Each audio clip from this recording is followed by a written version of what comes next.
Hello everyone, welcome back to the channel logical talk.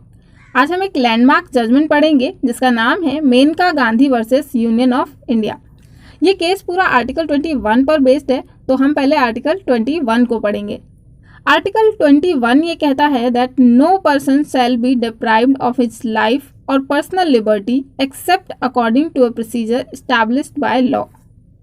किसी भी व्यक्ति के राइट टू लाइफ और राइट टू पर्सनल लिबर्टी को छीना नहीं जा सकता except procedure established by law.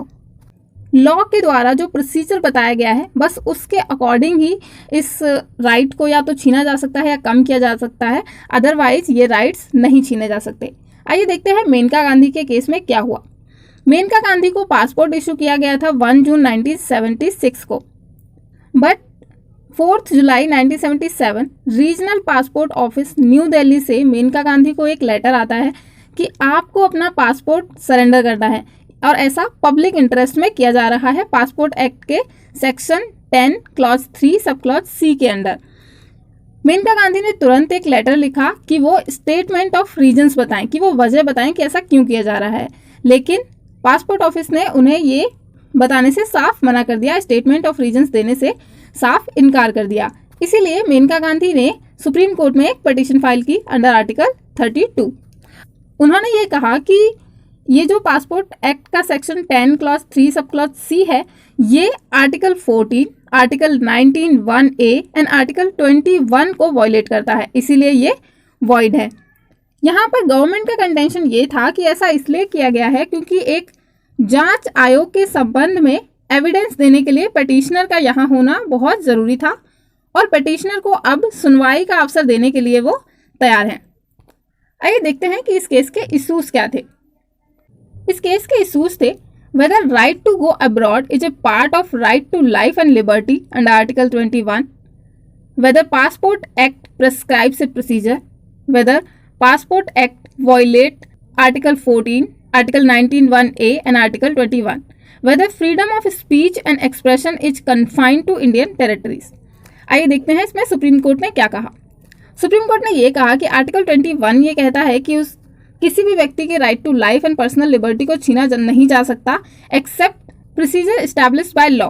तो इसके एसेंशियल्स क्या क्या हैं? That there must be a law, एक लॉ होना चाहिए, एक विधि होनी चाहिए, and the law must prescribe a procedure, उस लॉ में कोई प्रोसीजर बताया हुआ होना चाहिए, कोई प्रक्रिया दी हुई होनी चाहिए कि किस तरीके से किस प्रकार से किसी व्यक्ति के इस अधिकार को छीना जा सकता है। And the procedure must be just fair and reasonable. सिर्फ प्रोसीजर के होने से काम नहीं चलेगा, वो प्रोसीजर कैसा होना चाहिए? Just fair and reasonable. Mayor existence of law is not enough, such law must be just fair and reasonable. सिर्फ लॉ है ये काफ़ी नहीं है, ये लॉ कैसा होना चाहिए? जस्ट फेयर एंड रीजनेबल, जो नेचुरल जस्टिस के रूल को फॉलो करता हो।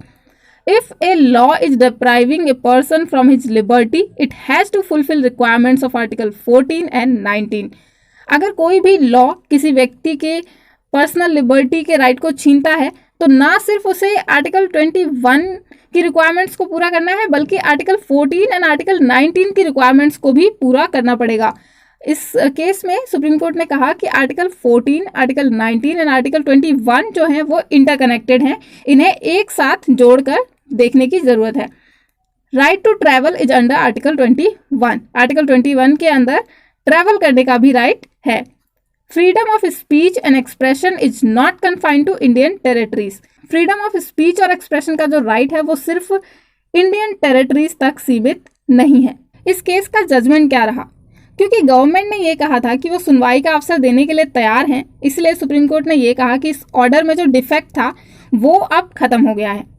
जो ऑर्डर दिया गया था वो प्रोसीजर एस्टैब्लिश्ड बाय लॉ के अकॉर्डिंग ही दिया गया था, इसलिए ये वैलिड है। जो पासपोर्ट एक्ट में जो प्रोसीजर बताया गया है उसके अकॉर्डिंग ही मेनका गांधी को वो ऑर्डर दिया गया था, इसलिए ये वैलिड है। और जो प्रोसीजर पासपोर्ट एक्ट में दिया गया है वो फेयर एंड रीजनेबल भी है। पासपोर्ट ऑफिसर जो है, I am sorry it's not office it's officer, passport officer जो है उसके पास कोई अनलिमिटेड एंड अनडिफाइंड पावर नहीं है, मनमानी करने की पावर उसके पास नहीं है। और पब्लिक इंटरेस्ट को भी एक्ट में अच्छी तरह से डिफाइन किया गया है, इसलिए पासपोर्ट एक्ट का section 10 clause 3 sub clause C article 14, article 19(1)(a and article 21 को वॉयलेट नहीं करता है।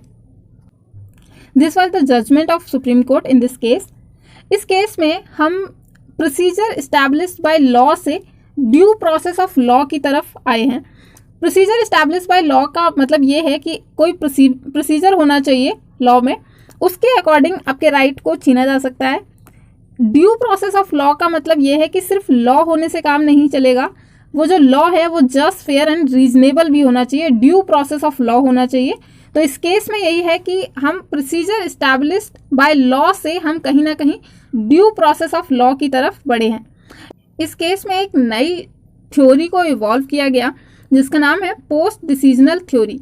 इसका मतलब ये है कि डिसीजन तो बाद में आएगा, लेकिन जो भी ऑर्डर है उसको पहले ही लागू कर दिया जाता है। जैसे इस केस में मेनका गांधी के पासपोर्ट को पहले ही जब्त कर लिया गया था एंड डिसीजन जो है केस का वो बाद में आया है। तो ये है post decisional theory. I hope आपको ये केस समझ में आ गया होगा। If you have any suggestions please let me know in the comment section. Thank you, bye bye.